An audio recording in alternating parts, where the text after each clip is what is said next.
Après les législatives dernières, 3 de vos élus ont migré vers le parti présidentiel, notamment le RPM d'Ibrahim Boubacar Keïta. Quelles sont les raisons qui ont motivé finalement leur départ brièvement, monsieur le ministre? Non, en fait, il y a 2 élus indépendants qui nous avaient rejoints à l'issue du 2e tour. Et puis, quelques jours après, ils sont partis au RPM. On a dit, bon, on a pas mal pris ça, parce que ça reste dans la même famille.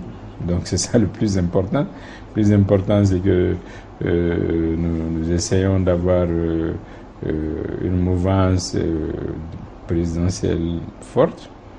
Maintenant, il faut bien sûr travailler à consolider l'unité du camp présidentiel, et son dynamisme, et dans le respect aussi de sa diversité. Bon, le reste, vous savez, il n'y a rien de définitif, quoi. Mais on a beaucoup parlé de débauchage, n'est-ce pas, de vos élus par votre allié, le RPM.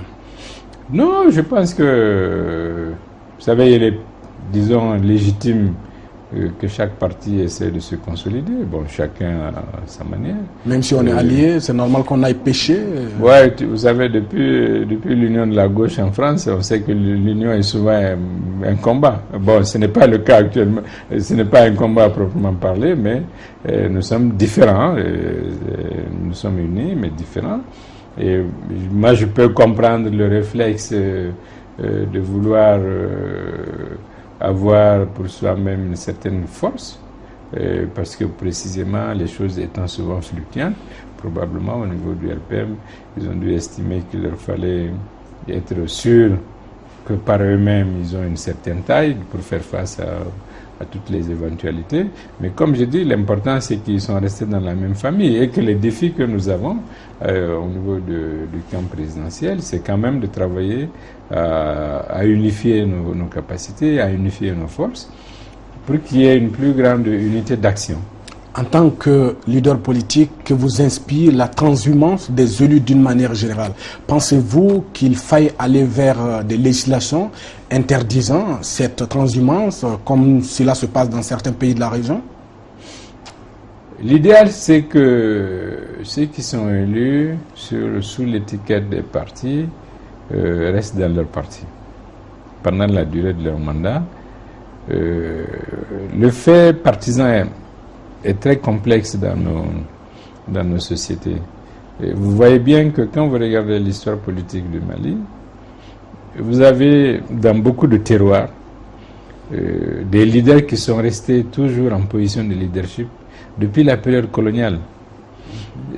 Cela veut dire que chaque fois qu'il s'agit pour les citoyens de choisir ceux qui vont parler en leur nom, ceux qui les représentent, parmi les critères qui interviennent très souvent, l'appartenance partisane n'est pas forcément primordiale.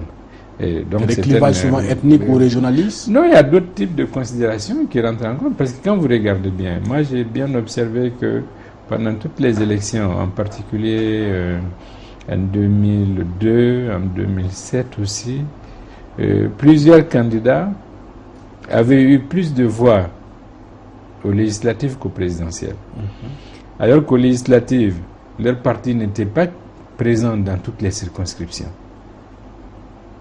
Or, aux présidentielles, puisque l'ensemble du pays, y compris les Maliens, les Sœurs, constituent une seule circonscription.